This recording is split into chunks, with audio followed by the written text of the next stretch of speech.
Segunda Reis, capítulo 25. E sucedeu que, no 9º ano do seu reinado, no mês 10º, aos 10 do mês, Nabucodonosor, rei da Babilônia, veio contra Jerusalém, ele e todo o seu exército, e se acampou contra ela, e levantaram contra ela trincheiras em redor. E a cidade foi sitiada até ao 10º ano do rei Zedequias. Aos 9 do mês 4º, quando a cidade se via apertada pela fome, nem havia pão para o povo da terra, então a cidade foi invadida, e todos os homens de guerra fugiram de noite pelo caminho da porta, entre os 2 muros que estavam junto ao jardim do rei, porque os caldeus estavam contra a cidade em redor. E o rei se foi pelo caminho da campina.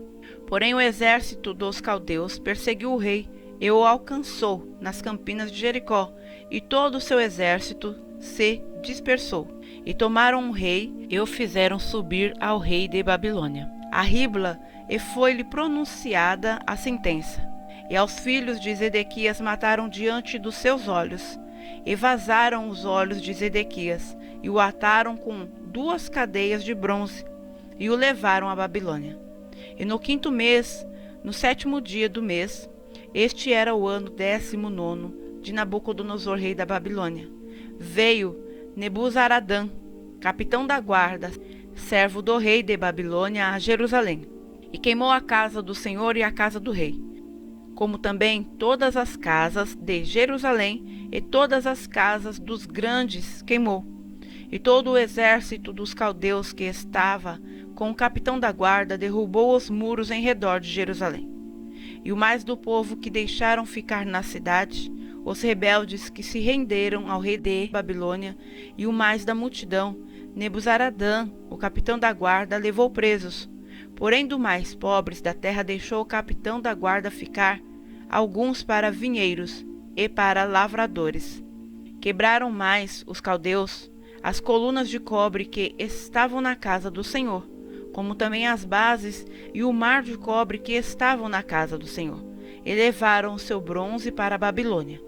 Também tomaram as caldeiras, as pás, os apagadores, as colheres e todos os vasos de cobre, com que se ministrava.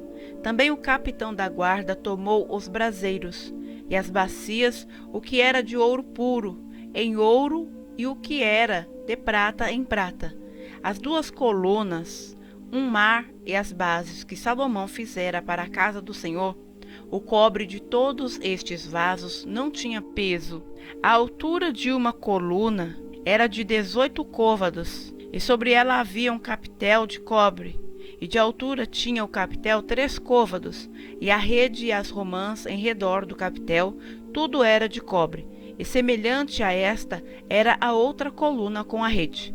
Também o capitão da guarda tomou a Seraías, primeiro sacerdote, e a Sofonias, segundo sacerdote, e aos 3 guardas do umbral da porta. E da cidade tomou a um oficial, que tinha cargo dos homens de guerra, e a 5 homens dos que estavam na presença do rei, e se achavam na cidade, como também ao escrivão-mor do exército, que registrava o povo da terra para a guerra, e a 60 homens do povo da terra, que se achavam na cidade. E tomando-os Nebuzaradã, o capitão da guarda, os levou ao rei de Babilônia, a Ribla.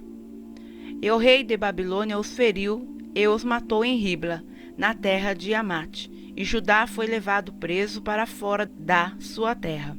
Porém, quanto ao povo que ficara na terra de Judá, que Nabucodonosor, rei de Babilônia, deixou ficar, pôs sobre ele por governador a Gedalias, filho de Aicão, filho de Safã. Ouvindo, pois, os capitães dos exércitos, eles e os seus homens, que o rei de Babilônia pusera a Gedalias por governador, vieram a Gedalias a Mispá, a saber, Ismael, filho de Netanias, e Joanã, filho de Careá, e a Seraías, filho de Tanumete, o Netofatita, e Jazanias, filho do Maacatita, eles e os seus homens. E Gedalias jurou a eles e a seus homens. Eles disse: não tem mais ser servos dos caldeus, ficai na terra, servi ao rei de Babilônia, e bem vos irá. Sucedeu, porém, que no 7º mês veio Ismael, filho de Netanias, o filho de Elisama, da descendência real, e 10 homens com ele, e feriram a Gedalias, e ele morreu, como também aos judeus e aos caldeus que estavam com ele em Mispá. Então todo o povo se levantou, desde o menor até ao maior, como também os capitães dos exércitos, e foram ao Egito, porque temiam aos caldeus. Depois disto sucedeu que, no ano 37 do cativeiro de Joaquim, rei de Judá, no mês do 10º, aos 27 do mês, Evil-Merodach, rei de Babilônia, no ano em que reinou, levantou a cabeça de Joaquim, rei de Judá, tirando-o da casa da prisão, e lhe falou benignamente, e pôs o seu trono acima do trono dos reis que estavam com ele em Babilônia, e lhe mudou as roupas de prisão, e de contínuo comeu pão na sua presença todos os dias da sua vida.